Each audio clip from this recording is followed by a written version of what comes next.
Today I'm going to share with you 3 ways to measure your spiritual growth. And that's coming up next. Hey everyone, welcome to the channel. My name is Samuel Bernard. If this is your first time here on this channel, we answer frequently asked questions about the Christian faith. We talk about leadership, Bible-based videos. So if you are new, consider subscribe now.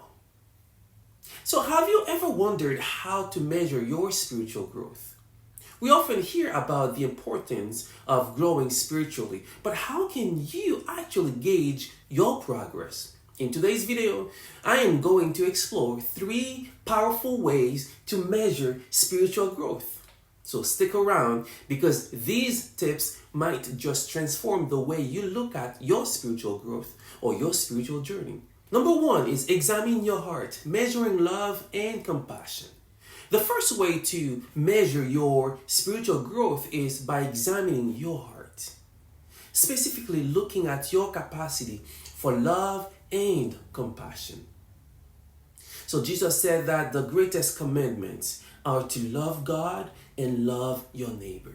Matthew chapter 22, verse 37 to 39. This means your spiritual journey can be seen in how well you embody these commands. So ask yourself this: how do you respond to others, especially in difficult situations? Are you able to show love and compassion even when it's challenging? One practical way to measure this is by reflecting on how your recent interaction. Think about the time when someone wronged you. How did you react? Were you able to respond with kindness and forgiveness? Or did anger and resentment take over? So journaling can be a helpful tool here. Write down your thoughts and feelings about your interaction with others. Over time, you will be able to see patterns and growth in how you respond with love and compassion. And remember this: growing in love means not only feeling, but also acting on it, even towards those who are hard to love. So number 2, gauge your inner peace and patience. The second way to measure spiritual growth is by gauging your inner peace and patience. So Philippians chapter 4 verse 7 talks about the peace of God that surpasses all understanding, guarding our hearts and minds. Inner peace is a clear indicator of how your trust in God and your ability to remain calm and patient regardless of external circumstances. So consider these questions. How do you handle stress and uncertainties? Are you able to remain patient and peaceful during trials? To practically measure this, pay attention to how your reaction during stressful situations. Are you quick to worry, or do you turn to prayer and trust in God? Keep a peace and patience journal can also be insightful.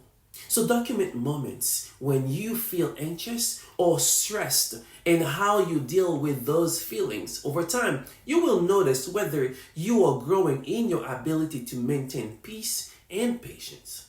So meditation and prayer are powerful practices to cultivate inner peace. Spend time each day in quiet reflection, focusing on God's presence and promises. This ability will help you develop a deeper sense of peace and stand firm in the face of life's challenges. So now we have number 3, assess your commitment to spiritual disciplines. So the third way to measure your spiritual growth is by assessing your commitment to spiritual disciplines, like prayer, Bible study, worship, and service. These practicals are the backbone of strong spiritual life, helping you to stay connected to God and growing in your faith. Reflect on these aspects. How consistent are you in your prayer life? Do you regularly study and meditate on Scripture? Are you actively participating in worship and serving others? So to measure your progress, you could track your spiritual practices, create a simple chart, or use an app to log your daily prayers, Bible readings, and acts of service. Take time to review your log regularly to see if you're becoming more disciplined and committed. Additionally, consider setting specific spiritual goals, such as praying for a certain amount of time, or each day, or reading through a particular book of the Bible within a set period. Having tangible goals can help you focus on measure your growth more concretely. So there you have it. 3 practical ways to measure your spiritual growth. Examining your heart for love and compassion, gauging your inner peace and patience, and assessing your commitment to spiritual disciplines. Remember, spiritual growth is a journey, not a destination. It's about continuous improvement and deepening your relationship with God. If you found these tips helpful, don't forget to like, share, and subscribe for more content like this. Also, let me know in the comments below how you measure your spiritual growth. I would love to hear your thoughts and experiences. Thanks for watching, and God bless.